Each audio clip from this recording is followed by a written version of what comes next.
शेतकरी मित्रांनो नमस्कार. माझ्या मते सगळीकडे सोयाबीनच्या बऱ्यापैकी त्यामध्ये पेरण्या झालेल्या आहे. सगळीकडे अजून काही काही भागामध्ये सुद्धा पाऊस नाही किंवा काही काही भागामध्ये जास्त पाऊस पण पडलेला आहे आणि बऱ्याचशा शेतकऱ्यांच्या पेरण्या झालेल्या नसेल, पण बऱ्यापैकी जवळजवळ एक 70 ते 80% माझ्या मते पेरण्या झालेल्या आहे. आता पेरणी झाल्यानंतर आपलं सोयाबीन पिकातलं एक सगळ्यात पहिलं जे काम असतं ते म्हणजे की सोयाबीन पिकातील येणारं तण नियंत्रण त्यामध्ये करणं. हे तण नियंत्रण जर करायचं म्हटलं तर आपल्याकडे एकच पर्याय आहे, तो म्हणजे की तणनाशकचा वापर करणं, तणनाशकची फवारणी घ्यायची आणि आलेलं जे काही तण असणार आहे हे त्यामध्ये तणमुक्त करायचं. म्हणजे आपलं सोयाबीन पीक हे असणार आहे हे तणमुक्त ठेवायचं असतं. तर तणमुक्त ठेवत असताना नेमकी आपण कोणतं तणनाशक वापरलं गेलं पाहिजे आणि कोणत्या तणनाशकाचा तुम्हाला चांगला रिझल्ट येईल, त्या तणनाशकाचं प्रमाण काय असणार आहे याबद्दलची सगळी माहिती आपण आजच्या ह्या व्हिडिओमध्ये जाणून घेणार आहोत. त्यामुळे व्हिडिओला नक्की शेवटपर्यंत पहा. तर आता शेतकरी मित्रांनो, सोयाबीन पिकासाठी प्रामुख्याने दोन वेगवेगळ्या प्रकारचे तणनाशक येत असतात. एक सोयाबीनची पेरणी केली नंतर लगेच कोरड्यामध्ये म्हणजे 72 तासाच्या आत तणनाशक मारले जातात, ते एक वेगळ्या प्रकारचे तणनाशक येतात. आणि एक जे दुसरे तणनाशक येतात ते सोयाबीन पीक उगवल्यानंतर ज्यावेळेस तण 2 ते 4 पानाचं असतं त्यावेळेस मारले जातात. असे दोन वेगवेगळ्या प्रकारचे येत असतात.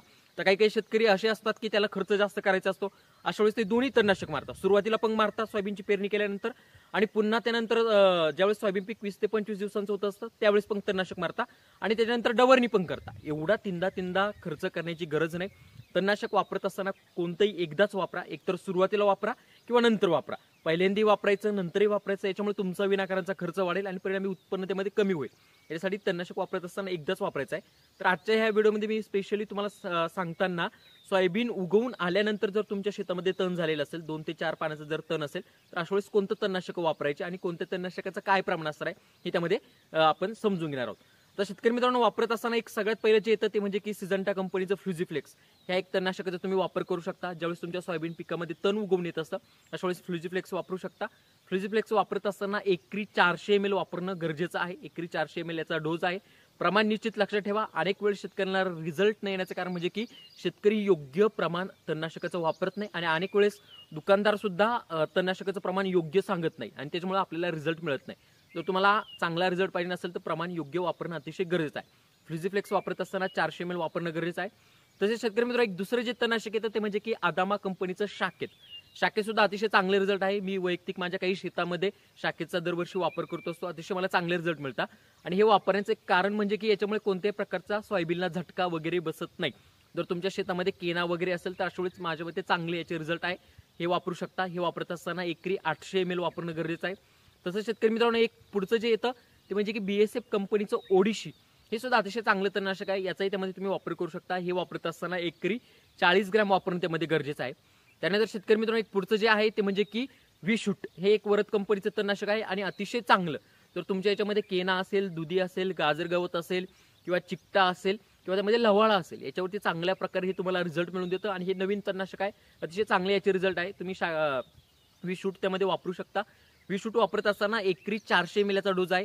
तेवढ्या प्रमाणामध्ये आपण याचा वापर केला गेला पाहिजे. त्यानंतर शेतकरी मित्रांनो, एक क्रिस्टल कंपनीचं अमोरा नावाचं एक तणनाशक आहे. हे अतिशय चांगलं आहे. याचा एक तुम्ही वापर करू शकता. अमोरा वापरत असताना 1 एकरसाठी 600 ml वापरणं गरजेचं आहे.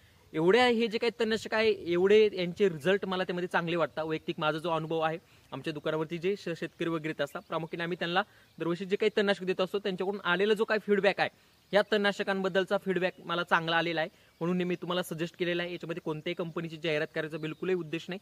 याच्या व्यतिरिक्त सुद्धा बरेचसे तणनाशक आहे. तुम्हाला जर त्यांचे चांगले रिझल्ट वाटत असेल तेही वापरू शकता. मला यांचे चांगले रिझल्ट वाटले आहे म्हणून मी तुमच्यासाठी सजेस्ट केलेलं आहे. आता याच्यामध्ये एक सगळ्यात महत्त्वाचा मुद्दा की जर आपल्याला 100% चांगले रिझल्ट पाहिजे नसेल, सगळ्यात पहिली गोष्ट तणनाशकचं सांगितलेलं प्रमाण मापात वापरणं अतिशय गरजेचं आहे. जर तुमच्याकडून प्रमाण जर चुकलं तर तुम्हाला रिझल्ट मिळणार नाही.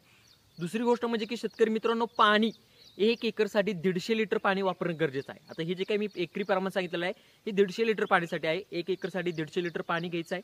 त्याच्यासाठी जे तणनाशक तुम्ही निवडशाल ते 150 लिटर पाण्यामध्ये टाकायचं आहे आणि 1 एकरला त्यामध्ये फवारणी करणं गरजेचं आहे.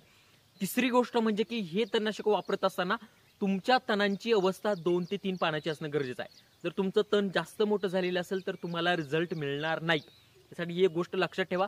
ज्यावेळेस तुमचं तण 2 ते 3 पानाचं असेल, भलेही तुमचं सोयाबीन अशा वेळेस 15 दिवसाचं असेल किंवा 20 दिवसांचं असेल, केव्हाही तुम्ही फवारणी करू शकता.